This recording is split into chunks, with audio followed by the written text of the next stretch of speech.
Winter का लालची mutton pakora वाला स्ट्रीट फूड।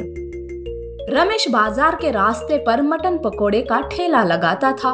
उसके मटन पकोड़े बड़े ही फेमस थे। ठंड का मौसम चल रहा था, पर ऐसे मौसम में भी लोग मटन पकोड़े खाने के लिए ठंड का सामना करते हुए आते थे। उस शाम सर्दी पड़ी थी। तब एक ग्राहक आता है। अरे रमेश, तुम्हारे मटन पकोड़े ने आखिरकार मुझे इतनी ठंड में भी घर से बाहर निकलने के लिए मजबूर कर ही दिया। अब जल्दी से एक प्लेट गर्मा गर्म मटन पकोड़े दे दो। हाँ हाँ, क्यों नहीं, ये लो गर्मा गर्म मटन पकोड़े। वो ग्राहक एक मटन पकोड़ा मुंह में लेता है और आंख बंद करके उसका आस्वाद लेता है और कहता है, अरे वाह, पकोड़े बाहर से कुरकुरे, अंदर से कोमल और मसालों का सही मिश्रण है। वाह वाह, मजा आ गया।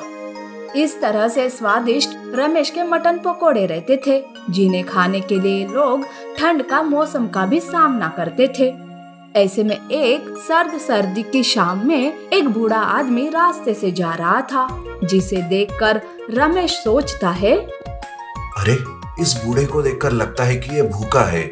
चलो इसे कुछ मटन पकोड़े खिलाकर इसकी भूख मिटाता हूँ। रमेश की इस सोच से लगता है कि वो बहुत ही अच्छा आदमी होगा, पर नहीं, वो एक नंबर का लालची था। उसकी इस सोच में भी लालच भरा था। रमेश उस बूढ़े बाबा को आवाज देता है, अरे ओ बूढ़े बाबा, जरा यहाँ तो आना। क्या बात है बेटा, मुझे क्यों बुलाया? बाबा, ये लो मटन पकोड़े खाओ। मुझे पता है कि आपको भूख लगी है, पर बेटा मैं मटन पकोड़े खरीद सकूं इतने पैसे मेरे पास नहीं है। अरे बाबा, पैसे किसने मांगे हैं? पैसों की छोड़िए, आप बस ये मटन पकोड़े खाइए। बूढ़े बाबा को भी लगा कि रमेश भला आदमी है, इसलिए वो मटन पकोड़े खा जाता है। पर पकोड़े खाने के बाद जब बूढ़े बाबा जाने लगते हैं, तब रमेश कहता है, अरे ओ बाबा, कहाँ चल दिए? जरा ये झूठे बर्तन तो साफ कर दीजिए। आज मेरा नौकर नहीं आया, चलिए जल्दी से कीजिए। अच्छा, तो ये काम करने के लिए तुमने मुझे पकोड़े दिए। बेटा, मेरी उम्र का तो ख्याल करो। ऊपर से सर्दी, पानी भी बहुत ठंडा होगा। इस बूढ़ी हड्डी में अब सर्दी सहन करने की ताकत नहीं है बेटा। हाँ हाँ, मैं सब जानता हूँ। मटन पकोड़े खाते वक्त ताकत थी, और अब जब काम बताया तो ताकत नहीं। आपको क्या लगा कि मैं यूं ही फ्री में मटन पकोड़े दे दूंगा? वो कुछ नहीं, मैं कुछ नहीं सुनना चाहता। बस जल्दी से मेरा काम कर दो। बेचारे बूढ़े बाबा सर्दी में कुड़कुड़ाते हुए बर्तन साफ करते हैं। रमेश लालच में इतना अंधा था कि उसे किसी की दया नहीं आती थी। बर्तन साफ करने के बाद वो बूढ़े बाबा रमेश से कहते हैं, सावधान रहना बेटा, क्योंकि तुम्हारा लालच तुम्हारे पतन का कारण बन सकता है। अरे हाँ हाँ, जाओ, मुझे ज्यादा की बात मत सिखाओ। रमेश बूढ़े बाबा को भगा देता है। इस तरह से रमेश अपना फायदा किसी न किसी तरीके से किया करता था। वो अपना फायदा पाने के लिए नए नए तरीके आजमाने लगता है। कुछ दिनों से रमेश के मटन पकोड़े का स्वाद कम होते जा रहा था। एक दिन दो ग्राहक आपस में बातें करते रहते हैं। तुमने देखा, दिन ब दिन मटन पकोड़े की गुणवत्ता कम होती जा रही है। अरे मैंने सुना है रमेश पैसे बचाने के लिए कम गुणवत्ता वाले मसाले और मटन का इस्तेमाल करता है। यह सुनकर रमेश को बहुत गुस्सा आता है और वो कहता है, अरे ओए, इतने अच्छे मटन पकोड़े और वो भी कम दाम में मिल रहे हैं, फिर भी तुम सब मेरी ही बुराई कर रहे हो। चलो जाओ यहाँ से, मुझे तुम्हारे जैसे ग्राहक नहीं चाहिए। रमेश अब ग्राहकों के साथ भी बुरा बर्ताव करने लगा। रमेश के इस बर्ताव से और खराब मटन पकोड़ों की वजह से अब लोग ठेले पर आना धीरे धीरे बंद कर देते हैं। पर इस वजह से रमेश का बहुत नुकसान होने लगता है। धीरे धीरे उसका मुनाफा कम हो गया, घर चलाना भी मुश्किल होने लगा। तब एक दिन उसकी बीवी कहती है, देखा आपके लालच का क्या असर हुआ। ज्यादा पैसे कमाने के चक्कर में जो आ रहा था वो भी हाथ से निकल गया। बच्चों को अब भूखा सोना पड़ रहा है। एक बार इन्हें देखिए और अपनी गलती सुधार लीजिए। रमेश अपने भूखे बच्चों का चेहरा देखता है। उनका मासूम चेहरा देखकर उसे उसकी गलती समझ आती है। तब वो अपनी बीवी से कहता है, हाँ सही कहा तुमने, अब मैं कल से ही नई शुरुआत करूंगा। पर क्या लोग वापस मेरे ठेले पर आएंगे मटन पकोड़े खाने? मैं आपके साथ हूँ। पहले पहले लोगों का विश्वास प्राप्त करने में देर लगेगी, पर देखना कुछ दिनों के बाद सब ठीक हो जाएगा। रमेश दूसरे दिन ही अच्छा मसाला और अच्छा मटन लाकर फिर से पहले जैसे मटन पकोड़े बनाता है।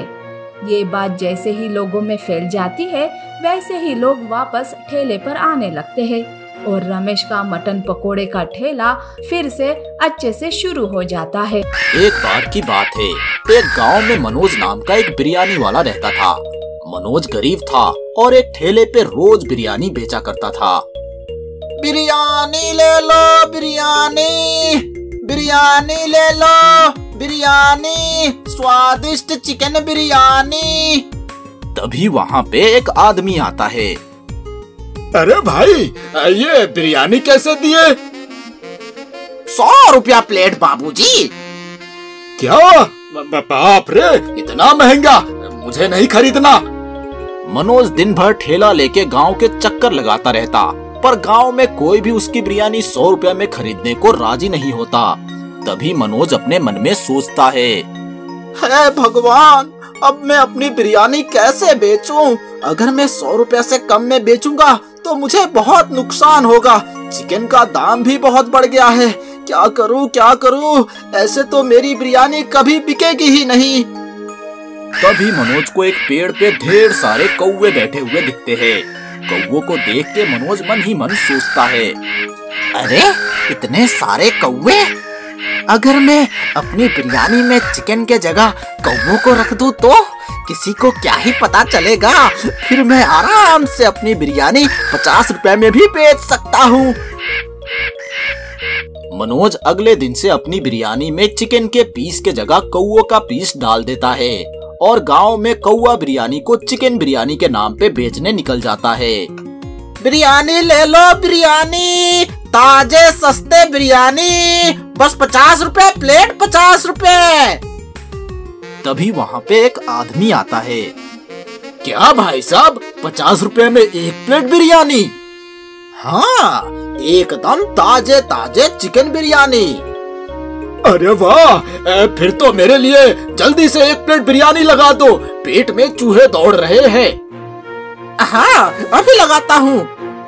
मनोज उस आदमी के लिए एक प्लेट बिरयानी लगा देता है और वो आदमी कौवा बिरयानी को चिकन बिरयानी समझ के मजे से खाने लगता है। अरे वाह, ये बिरयानी तो बहुत स्वादिष्ट है, चिकन भी बढ़िया है।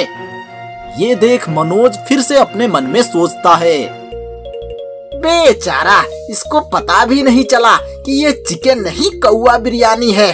गांव के लोग बहुत भोले होते हैं, आज तो लगता है सारी बिरयानी बिक जाएगी।